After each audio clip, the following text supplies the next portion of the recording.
afternoon, right? Buenos Yeah. tardes. All right, perfect. So we're gonna go ahead and jump into things. Today's probably gonna be a bit of a shorter, or not shorter, just a day with less people since it's a Sunday. But we're gonna be going over hiring team members today. We have this quote up here that you've probably seen before. And yeah, thought it was funny to add me as the I person. didn't. I didn't. This is actually a well-known quote by Santiago. It's a classic. But so it says, if you want to go fast, go alone. If you want to go far, go together. It's a pretty popular quote. You might have heard it before. He coined it.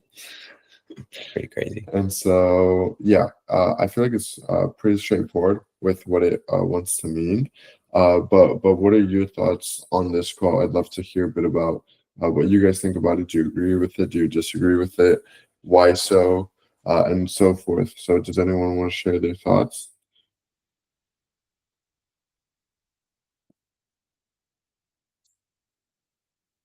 Karen, Jen, maybe not Jen. Jen's Mike. Yeah, like it's kind of like a common phrase as well. Like, hello everyone. Yeah, like sometimes we get used to like to do all the stuff like by ourselves because it's like, oh no, you're not gonna do it as well as I'm gonna do. That's like the common thing. But it's like you're gonna get overwhelmed, you're gonna get burned, and you're gonna get stuck in a point. So you were talking yesterday aligns perfect with today because if you get a process like how to do this stuff, then when someone is coming, is gonna know how you were doing the things that is working. And yes, it's like don't get worried, just yes, let's delegate, go together.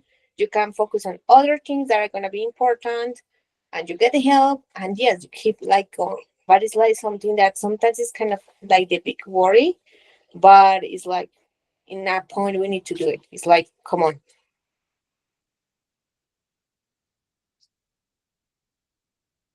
Oh, something you have the mic off. You turn No yourself fault. we're sharing the mic so that the volume doesn't um go crazy.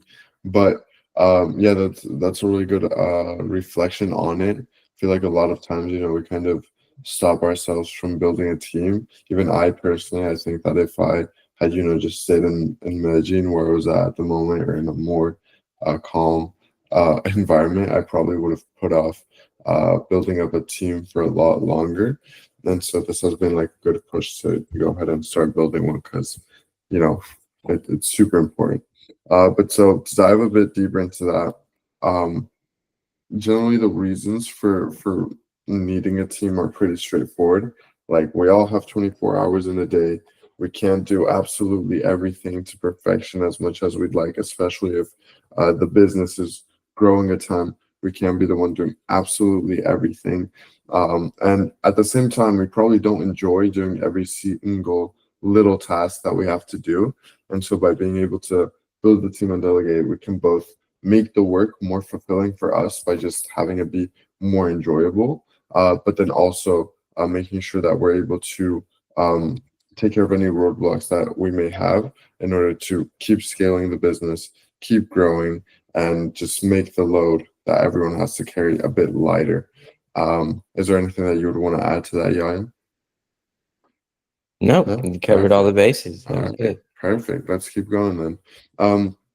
So a big question that comes up is when should I start hiring, right? Because, some people hire too early, some people hire too late. Like there's two extremes to it. If you hire too early and maybe you don't know the processes, then it's going to be really tough because you're not going to know how to teach the person to do the thing or show them how it's done in any way. Or there just might not be, like a budget for it to be something beneficial for both individuals or many situations that you don't really want to be in, so you always want to make sure not to delegate things out or get rid of tasks, like in a sense to just be lazy or cover something that you don't know how to do. And then on the other side of the spectrum, I guess you could say, you don't want to be like putting it off for so long, because you're essentially just going to be handicapping yourself from the growth that you could have with your business if you decide to just try and be like, I'm just going to do all of it for an eternity, and I don't need a team. I'm a solopreneur is a popular word too in the online business space of like, oh yeah, I do everything on myself. I'm a team of one, and it's like something that people are like proud of, you know? And so we want to avoid falling into either one of those two categories. And for me, as I dived in a bit yesterday, generally it all starts by identifying a problem or a roadblock. It's like, you know, I'm not having enough time to probably do this, or my business isn't scaling as much as it should be because I can't do more of this. And, you know, once you identify these kinds of situations, you want to start looking at the possible solutions that you may have to that. And so that's going to be like, okay, let's say, for example, it's I'm manually sending all the emails to all my email lists, to give like an exaggerated example. And so it's like, if you're the one individually sending out all of the emails and everything, it's like a huge problem. It takes a ton of time. And so you're like, okay, how can I solve this? And so my first way of looking at things is this something that can be automated? Because that in general, it'll save time. Both if you were to hire someone, it would save them from doing something maybe monotonous, and it also save you money by not having to actually pay out another human being to take care of this job. And so when I look at it, it would be like, okay, for example, with this email one, it's pretty simple. You can set up you know, an email campaign or something like that on some kind of software and have it all sent out automatic. And it's like, okay, perfect, problem solved. But then if it's like, I can't put out enough pieces of content to promote my business, and I suck at editing, and I hate the whole process, and you know, my whole process on the back end is perfect. Everyone who comes through, or almost everyone who comes through, is able to actually purchase. Then all of that's good. The only thing I'm missing is to get more eyes on it, and I do it all through content, but my content isn't the best. Then you can look into, okay, well, maybe hiring out an editor or someone in general to help with the content might be a really good idea.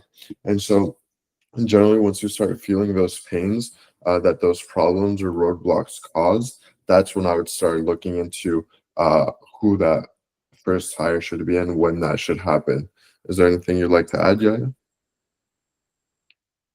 No, we'll talk a little bit more about that going further down the list. As you know, Santi was saying, there are always alternatives to hiring a full-time employee.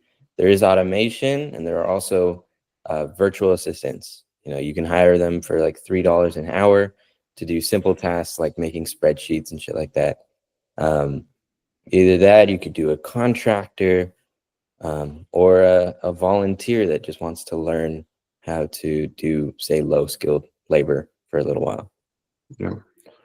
But okay, after you know when you need to make that hire, the next big question is like, okay, who should my first big hire be? And so you can look at this from two different standpoints, both the CEO and the COO. For a CEO, in many cases, having a COO makes a lot of sense for a bit of a like long-term hire for someone that they're going to need. But as an operator, depending on, you know, the agreement you have going on and everything, you might be a bit in charge of building out the team for the creator, as is in my case. And so generally, for your first hires, they're going to vary a lot. You know, a lot of people like saying, this should be your first hire, this should be your first hire. I'm a big proponent of your first hire is going to be the first thing that you actually need based off of the problems that you and your business specifically face. So as I mentioned yesterday as well, in my case, for the creator I'm working with, the first one is going to be closers, essentially, because we're not, you know, with me traveling, for example, I'm not going to be able to take back-to-back calls for a week in order to make sure all of the sales are coming through. And so I'm going to put together a little sales team so that we're able to solve that issue and not be handicapped by me not being able to personally take every single one of those calls. But for another business, again, it might be the content one. For another one, it might be, just getting a copywriter. Like that's a big roadblock for the business. And so it's all really going to depend. There are a lot of good ones depending on what you're looking for. A lot of people also like getting like community managers where they're able to help with making posts, handling engagement, little tasks like that regarding the community in itself. I feel like that generally isn't a huge roadblock for most creators. But if it is based on your time availability, then something that could be a good option as well. But I tend to look a lot more into the like marketing and sales side of like generally content, or even like a media buyer if you're running ads instead of content, and then putting together some kind of sales team. This can be, one person doing DM setting and actual sales calls. And then the community manager generally can also take roles like customer success, of just like following up on the people who join, making sure that they're having a good time and that they're getting the information and that they're looking for, basically. And so this is all really going to depend on those physical situations. Does anyone have any questions so far, or is something not very clear up until the moment? No, we're all good. React with thumbs if it's all good so far. Okay, perfect. Love to see it, Joseph. Thank you. Anything you want to add before we move on? Yeah. So your first hires, like we said, are going to be based on the problem, the roadblocks that the business is going into, as well as what the creator and you do or do not want to do. And on top of that, there are some hires that inevitably you're going to have to hire at some point. It's just a matter of priority, a matter of order in there. And so if you're an operator and you're really good at sales, like Santi, and we'll get into this, Santi ran a webinar the other day that made like, what was it, 50K, 30K? Yeah, there were the sales calls though, not a specific webinar. Okay. Well, it made a bajillion dollars, which means that hiring more salespeople might not be the priority for that business. Whereas me, I'm more of like a manager. I take care of like communication on the inside, being kind of the glue of the team. So it might make more sense for us to prioritize hiring a salesperson for me to manage and onboard and everything, so that they can take off and scale our business. So yeah, the first couple of inevitable hires would be probably sales. There would be some kind of, if you've got a school community, you'd need like a tech person that's better at using school, which might be your operator. Most operators are pretty good at that. What else do you think would be a good one?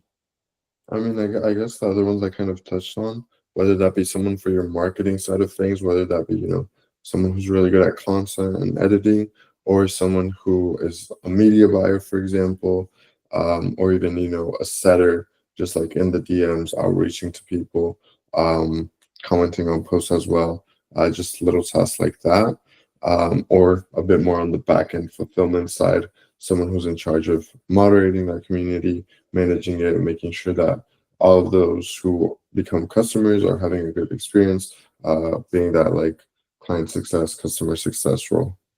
Perfect. Yeah. So moving on as to how to hire and the hiring process in a little bit more detail. Number one is how we do it in Goosify. I work for Goosify, so I probably know. We love networking. We love having people that we actually built a relationship with, and we hate hiring people from outside. We hate doing that because the interview process starts from when you meet a person. If the interview process is when you first meet them, right? When you meet someone like when you're interviewing someone and that's the first time you've met them, you have a lot less context as to who they are than if you've met them months ago on a bunch of, say, like the mastermind calls in Goosify.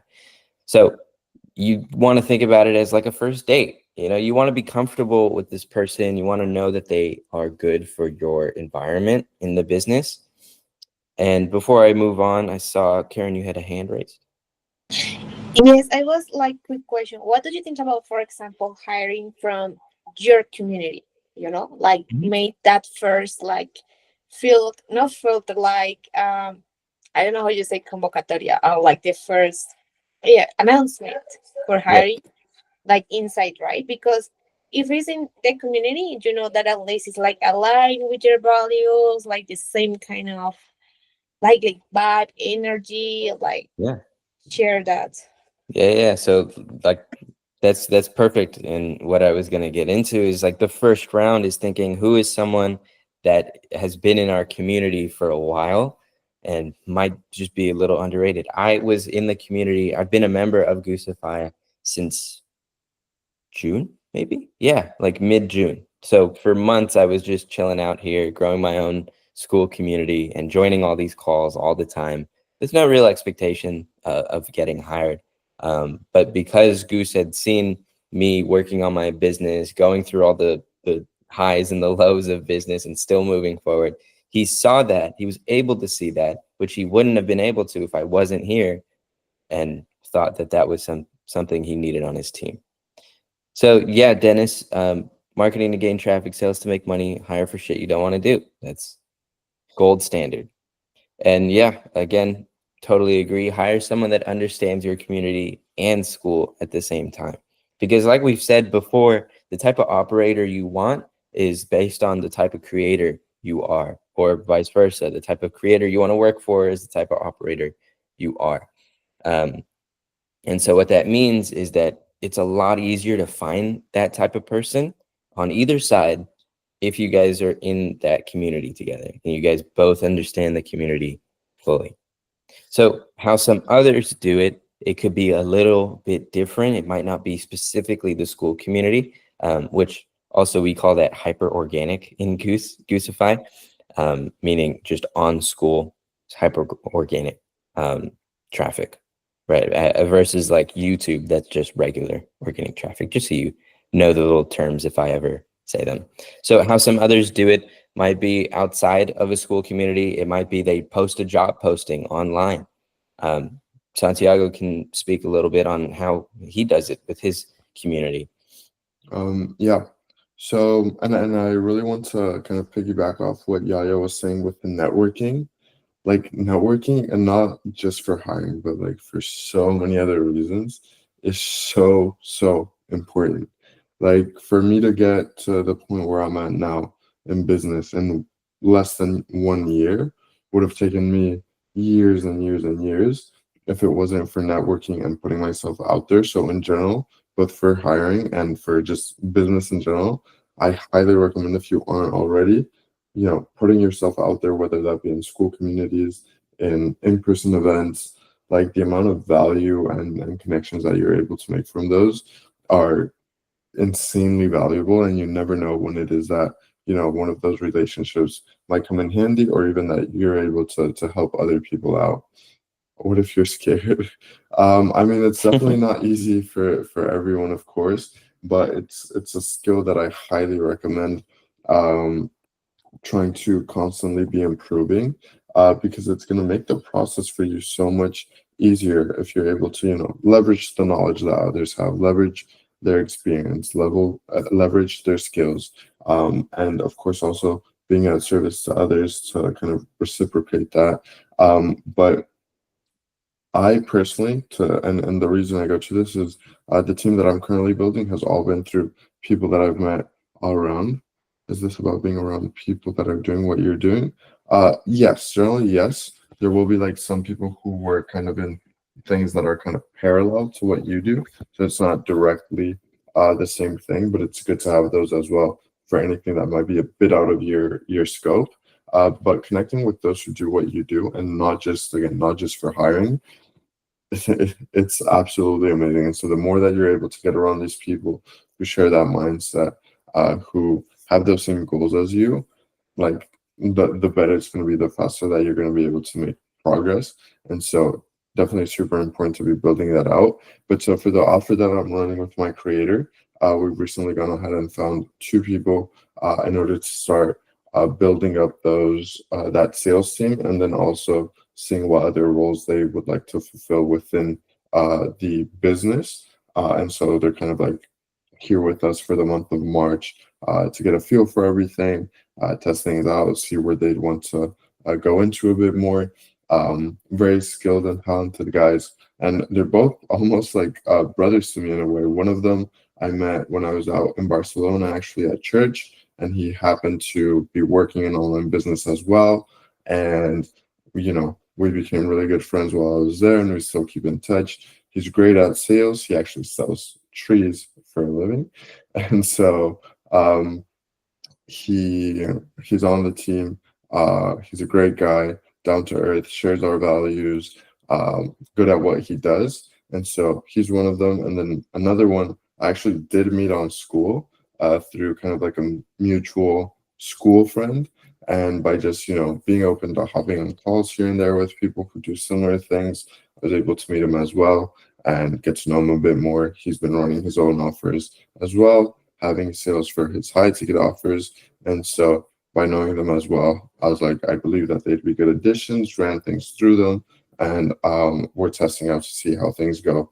For the process in itself of hiring, I'd say it's difficult to put like a road that's like set in stone of like, okay, this is exactly how you hire in this and this scenario. Based on your business, you can do it once you have these processes down and generally what works for you.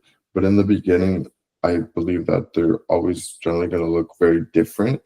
Some people might find those people from within the communities. Some people might go to platforms like Fiverr or Upwork, where you can list job postings, and then other people, it's just going to be from those that you have in your network.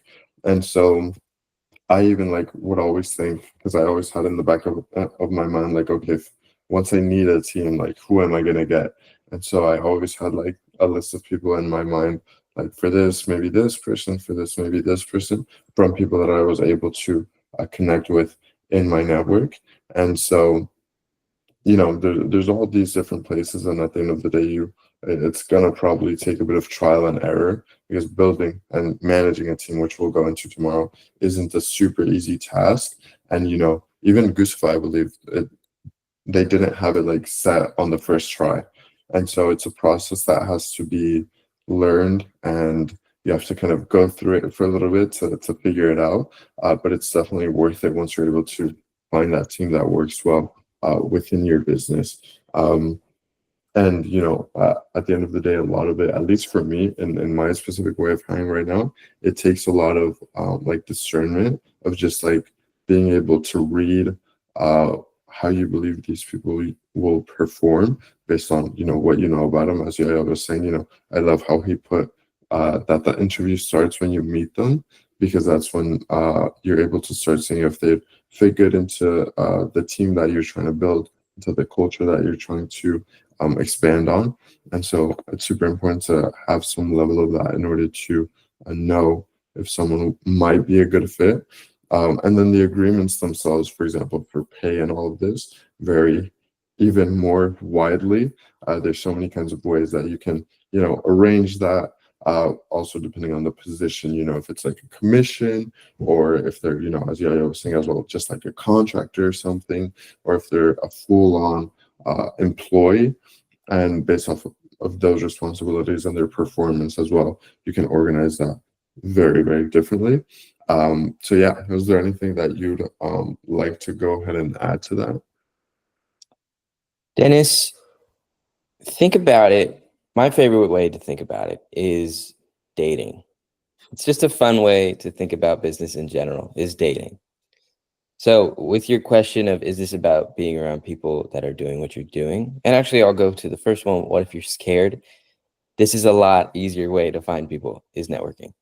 You might have heard the famous quote, it's not about what you know, it's about who you know. Santiago also created that quote. If you're scared, this makes it so much easier, because the people that vetted that person already. They know that they're a good person. If they're introducing you to them, that means that they believe you guys are a good fit, and the risk is so much lower. So about being around people that are doing what you're doing, it's like having a friend group, and that friend group, the people in that friend group have other friends. and those friend groups, they start merging together, and then you find the love of your life through that. Right? It's that same way with the interview process. You are going around with all these people on school, not necessarily people that you want to hire, because maybe you're not into them, they're not your type, maybe they're a little too expensive, maybe they're in the wrong industry, but they know people, and so those people will connect you around, just building those relationships long term. And then once you need it, you put out the bat signal, hey, I need someone for this, and they're like, oh yeah, I know a guy, I know a gal, I know a person that can do that for you. So hopefully, Dennis, maybe that makes you a little bit less scared to do that. But it also goes into what we're doing with Flight Deck, because this is our entire purpose of this program of Goosify, is to make this risk so much lower. Like Santi was saying, there's so much trial and error.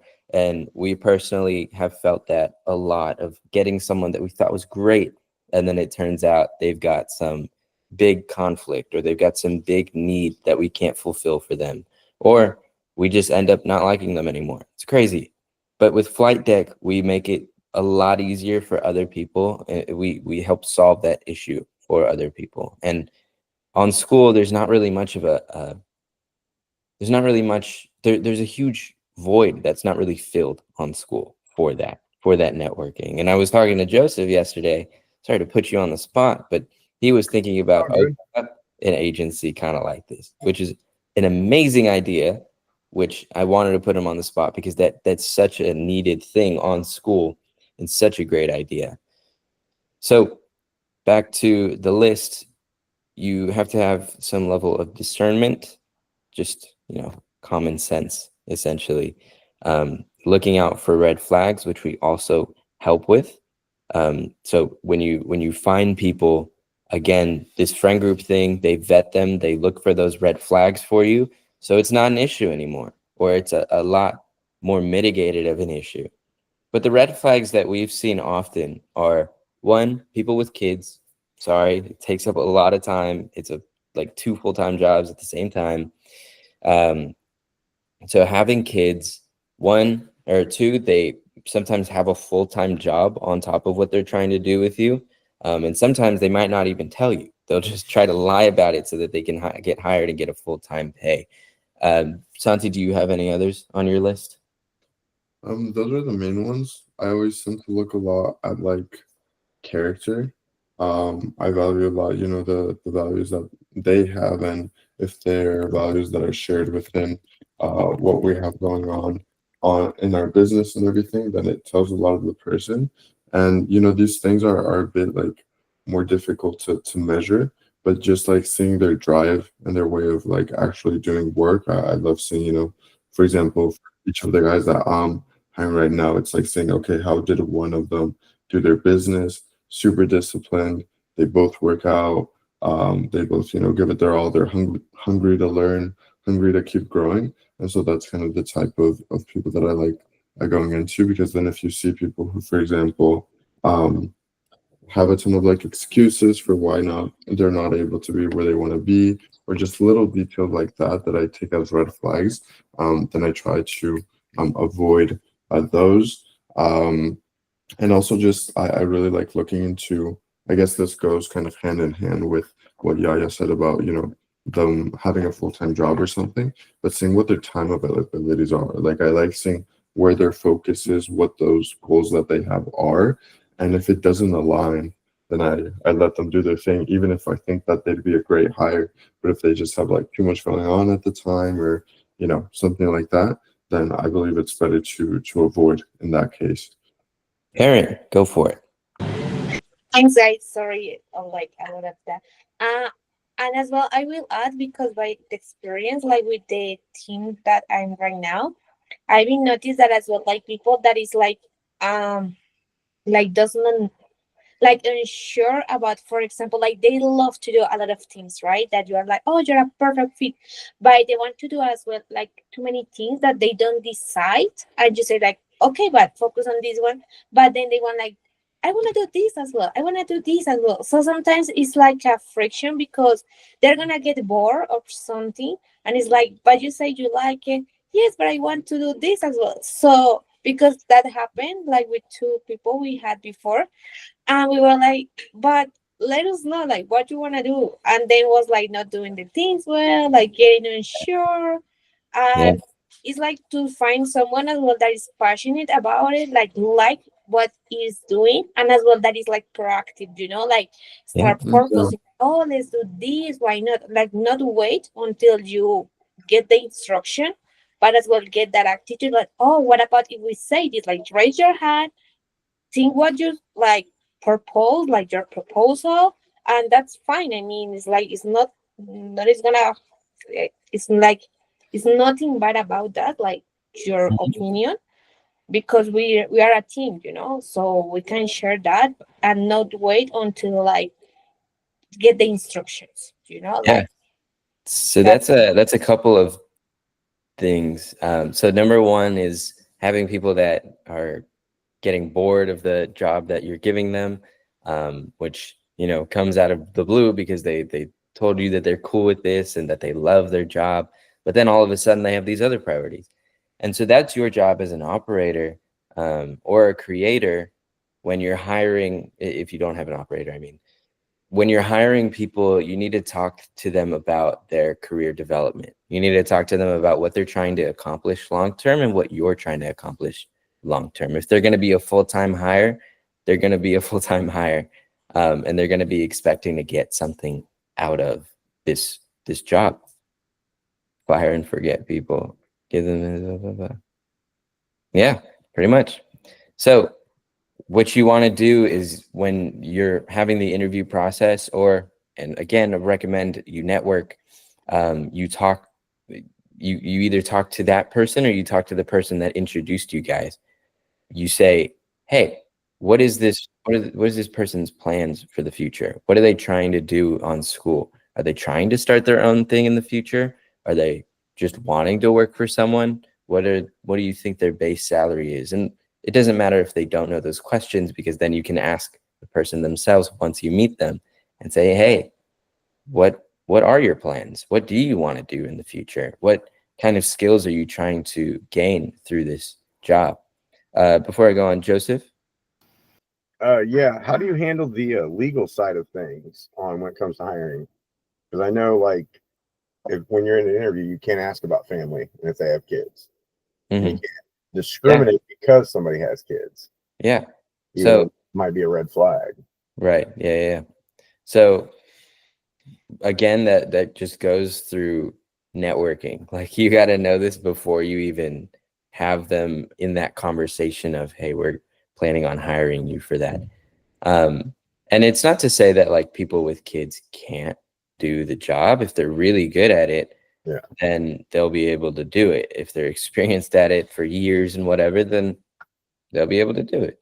But if there's someone that's just started on school, I think it's definitely fair to say, like, hey, you don't really have the experience. We're going to need to take a lot of time to train you up Mhm. to that.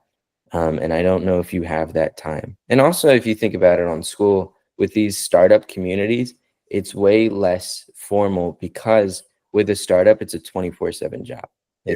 It's an on-call job. It's not just 40 hours a week. So it's completely Oh, yeah. different, in that regard. And people generally understand.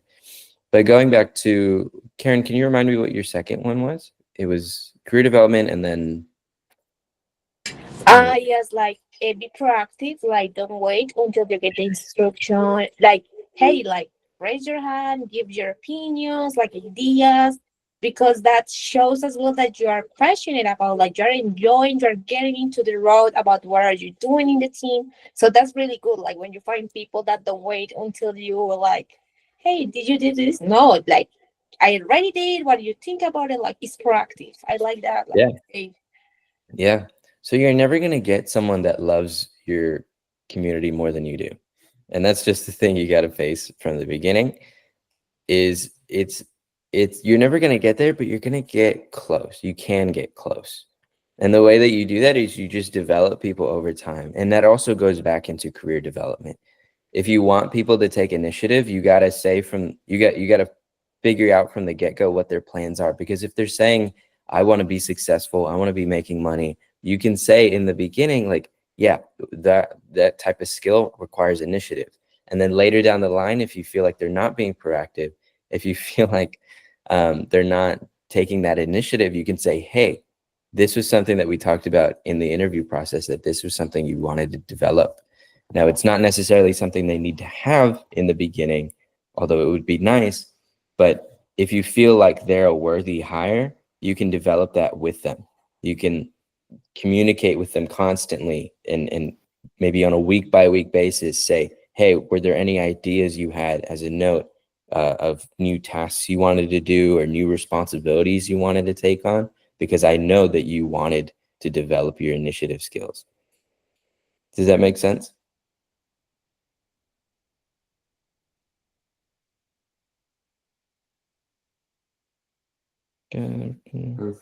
Cool. Okay. So agreements will vary based on the business and their budgets. That's pretty self-explanatory. I think Santi touched on it a little bit. Again, depends on the creators' priorities, depends on the operator's skill set, depends on your budget.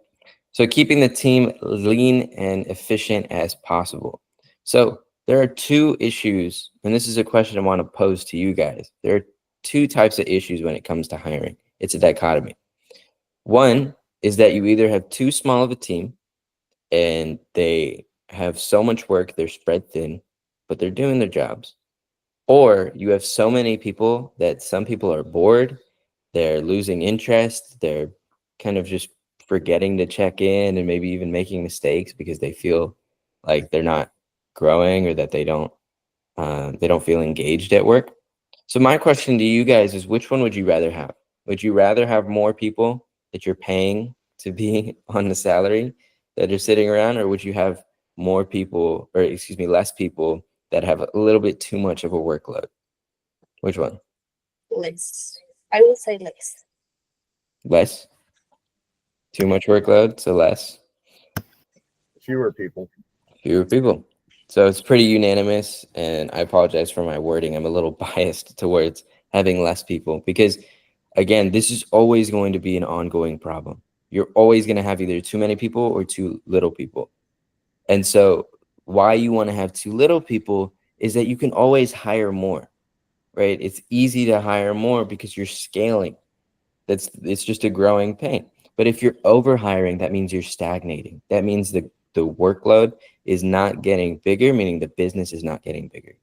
And it won't get bigger because all of your money that you're getting is going towards all these new people. Santi, anything you want to add to that? No, I mean, that's the main thing. I also really, really love lean teams. And so a good way and I guess we'll go more into this with all of the management side of things, but by making things like little competitions and kind of like gamifying the whole work experience, you're also able to really clearly see like who the best performers are for each thing. And when you get someone that's hungry and that wants to keep growing, it's really easy for them to even take like the workload that 3 people would if they're just like really motivated and really good at what they do.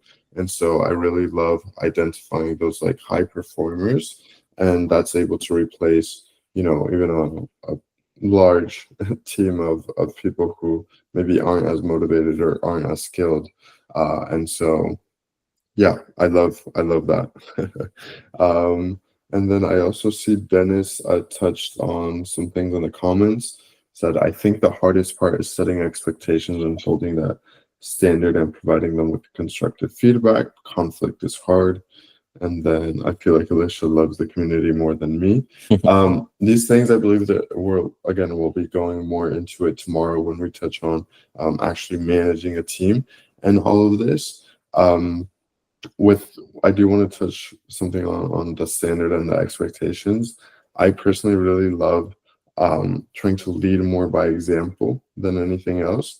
And so I feel like once your team, sees how you do things, then if you were lucky as well in the hiring process of like finding those people who suit well, once they see the standard that you set for yourself and everything within the community or well the business, they'll try their best to replicate that as well and hold that standard with you. And so I really love the whole I think there's even a quote actually that's like being the example isn't the most important way to like show people how to get things done. It's the only one that actually like matters. Like when you show by example. I completely like butchered whatever the quote was like, but that's kind of the concept behind it. Of the best way to go about setting those expectations and those standards is being that living standard and example and being someone that your team looks up to. Conflict is hard. It is hard. And that's another reason that I forgot to touch on. When it comes to overhiring, you might even think that you want to fire some people because they're not standing up to your standards. And so you have to deal with more conflict there. But if you have a leaner team, you have a more lax team. Right now, it's pretty much just like the core four with Goosify. Right now, it's me, Goose, our software developer, Garrett, Santi, and then we have part-timers after that. But because it's so lean and because we're able to manage our personalities together, we can have these team bonding exercises like Santi was saying with gamifying it, as well as just being bros. We're not super formal. We're not worried about pissing each other off because we're able to work with each other. But if you have so many people, it becomes, we like to say, or I like to say, Game of Thrones. So, Joseph? Yeah. What's your guys' opinion on location for your employees? Should they be local to you or virtual? Yeah. So, if you're in the US, we hate CET. I hate it. Like, it's the worst. So, we, because it's just the worst time zone. You like at like so I'm in LA time at like 11 a.m. It's already 10 p.m. CET. And so they're gone for the rest of the day. You have like 3-4 hours to talk to them by the time you wake up. The next one that's kind of bad after that is like Australia time, which Australia, like Philippines, around those areas, you have to wait until 4 p.m. to talk to them, which is not too bad because you have the rest of the day. But if you really need something done, it's just really annoying. And that's something that our clients as well have dealt with. They've had these issues of someone being in the wrong time zone. So we definitely prefer, or like at Goosify, we definitely prefer somebody that's in the US, somebody that's close by so that we can all work together in person. And if that can't be managed, at least be in similar time zones. So US, say that again? I'm in Central Time Zone. All right. Hell yeah. That's a good one. So Didn't you just say it was no, CET is Central European. Oh, okay. So it's Central Okay. European. Oh yeah, no. Your time zone's fine. You're good. Yeah, what about It is almost 1 o'clock for me. Yeah. Perfect. California clock. Karen? Yeah, what about, for example, the option like because it's mostly remote jobs, those that like to like move around.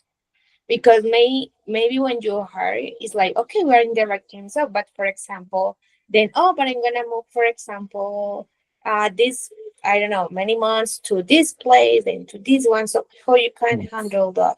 I mean, if it's not that news like that high difference, I mean it's gonna be okay, but as well it's kind of like I think I'm gonna answer myself, but communication, right? Yeah, no, I don't think it's a deal breaker if somebody is like a nomad or something. But definitely the communication, like you were saying. And I think a bigger priority for that is just seeing how good they are at their job, because I can already imagine like if they're a lower level person and you're just trying to develop them for say a lower skilled job, or if you're just a smaller startup, you need someone to do something, even if they might not be the best at it, then there could be a lot of drama of like, oh, they're constantly moving. I can't get to them because they're always busy moving. And it's just not working out. So it depends on what would you say your priority is there? Like what's the size of your community? How are you asking? Like Mhm. this? Yeah. So now with Pancake, we are now like 600 members. We are building for the free community. Nice. So I'm more like inside with the community, like engaging, checking what they post, what they share. That I've been loving that, like giving the late exposure. Yes, like in the DM as well with them. And then the CEO is like doing all the performance in different places, like driving the people to school. So Mm. Yeah. Yeah. Yeah, I'd also like to add on to the whole like time zones and location as well, because it's something that I've dealt with a ton, because when I was starting in business, I was out in Europe, and I was down in Colombia, and then also in different parts of the US. And so I'm constantly changing time zones. And even, with Goosify, like with us doing the world tour, we're going to be essentially all over the place while, the team stays wherever they're based off. And so for me, it's more on, if on your end you believe that it's something that you're able to properly manage and handle. For Goose himself, I don't believe it's much of an issue. He's very used to traveling, used to being in different time zones, and so generally you can adapt to everything. And you may have team members who are similar in that sense. But for example, where sometimes issues may come on if you have like a specific time you want them to be checking. For example, I used to work at WOP, which is kind of like a school competitor. But basically we had these like shifts to kind of the times we were in charge of overseeing things. We could still do stuff on the side and everything, just make sure that everything was running well. And so for that one, it was a bit more complicated when I shifted time zones, when I was set to a specific time somewhere and then I was somewhere else where it was like at 5 a.m. or 3 a.m. And so that can be a bit challenging if you have those set times for them. When I look into hiring team members, I generally like it when they're a bit more stable, not even just like location wise, but in general in their life, because it helps them just stay more focused on the tasks at hand. Of course, it depends on what the role is and everything and how important that may be to it. But I generally like them being a bit more established, and I'm a huge proponent of like being in person with them if possible, at least with like the core members, because even here, now that we're all together with the Goosify team, the amount of work and everything that you're able to put out in a much shorter amount of time is crazy. Communication is a lot more efficient. You're also able to just like connect more with the different team members. And yeah, it's just overall a lot better. And although some people, may start remote or whatever it may be, I do think that it's cool to at least being able to meet up every once in a while, or having different periods of time when you're a bit more like together and just like locked and focused on stuff. I've even seen some teams who are able to like actually have their members like relocate to wherever they are, and so it kind of just becomes like a bit of a family in a sense. But it is something definitely that can be hard to manage with all these positions and everything. But yeah.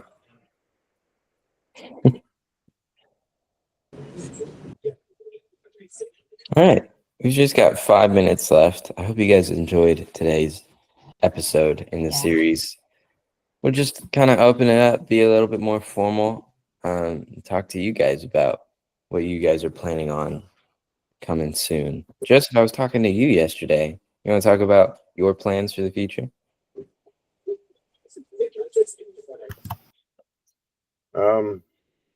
I've pivoted. I'm going operator, and like you said earlier, looking at building an agency to work with other creators and help them build out their teams and train their operators and team members. Oh yeah, definitely a needed thing. You're gonna be taking Flight Deck with you and Yep. using it to start your own business. So I'm glad to see it. Amazing. Anyone else? And then we have one secret for you guys that we're going to be sharing before we jump off the call. But we want to make sure we get through any last minute questions. yeah, I just want to add as well. Thank you guys for this. Like the last thing that you mentioned, like meeting person with your team. Sorry, that's my brother. Like No worries. so, it's like it's really important, and the nice when you meet in person with your team is like in cameras, like you don't know how that person like personality is. Like, you can look so serious, but when you meet, oh my god, it's different. So Yeah. then when you meet like virtually, makes things like more easier, like relax, like everything goes productive. So that's really good. We did that, and with one of the teams like was of the traffic. He looks always like serious. He looks like the galaxy, one of the galaxy. Well, I don't remember, but so serious. But when I met him, he was like, I mean, different, the opposite. I was like, oh my god, now I'm so relaxed when I'm gonna meet with you because I know how you are now, like the personality. So that helps a lot, and that was a good addition for what you say, something. So, and thank you for this. I'm gonna learn a lot, like now with the community I'm working on, because yes, and I want to like get better with skills and then like maybe help with other creators communities, because yes, I love this, like engage with people. I think it's like the most thing I love, when you, as well, when you feel you're helping people, that's like Yeah, rewarding thing. perfect. I'm glad you loved it. Thanks for sharing that. Yeah. All right. Look, we got something so cool. I haven't even looked at this yet. You So have. it's going to be an experience for all of us. We have an official Goosify school extension.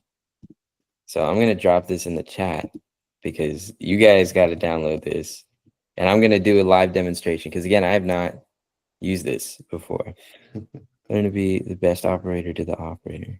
Hell yeah, Alicia. Okay, so I'm going to add it to Chrome and show you guys what's going on. It's so cool.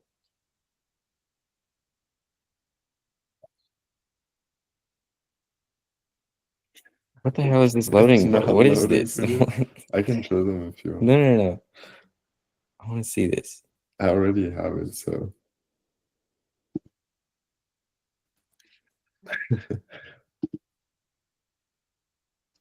Okay, it says it's download already error. installed. Oh, wait.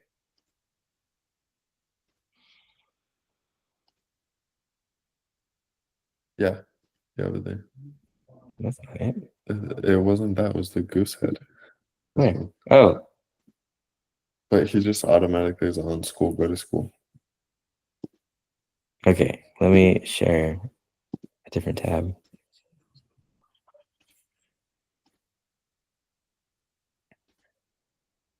Where is he?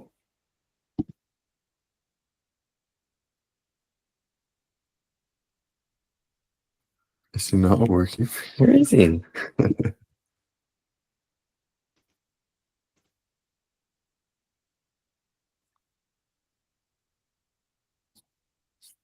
It's installed. Come on. Does he just pop up? He just starts walking around? I mean, I saw him. There we go. There he is. Check it out. Did you guys see the goose? Where'd he go? Then he should. Oh, There he is.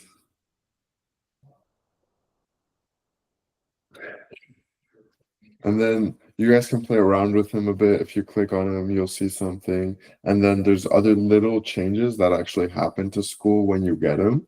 And so you can just go ahead and try and find those and let us know what you see. And he's going to be changing a lot recently. This is like just the bare bones. There's a lot more that he's going to be up to. So keep an eye out for him. But for now, he'll just be popping around a little bit, doing some little things here and there, messing with your school. So you guys can go ahead and download him on that link. And if you end up wanting to leave a review on the Google extension thing, that'd be great as well. But yeah, some really, really exciting stuff is coming really, really soon. Like, it's actually insane. I kind of want to spoil some of this stuff, but we have to wait a little more. So just keep an eye out for him. Have fun with him for now. And how are Yeah. you guys feeling about it so far? Look at him. He's so cute.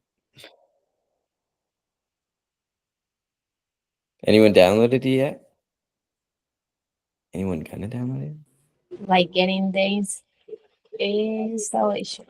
Oh, you're on your phone, Dennis? yeah, perfect. Well, we're looking forward to hear what you guys think about him.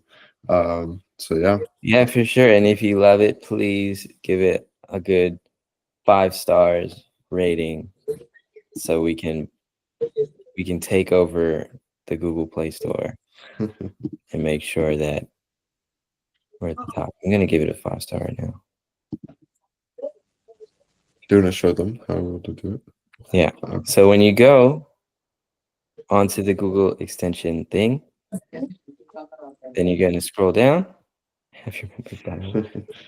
And then you see the 5 or the stars here. You're gonna write a review.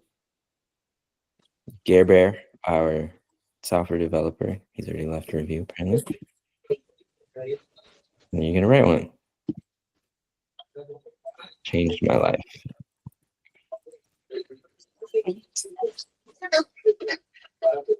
Nice.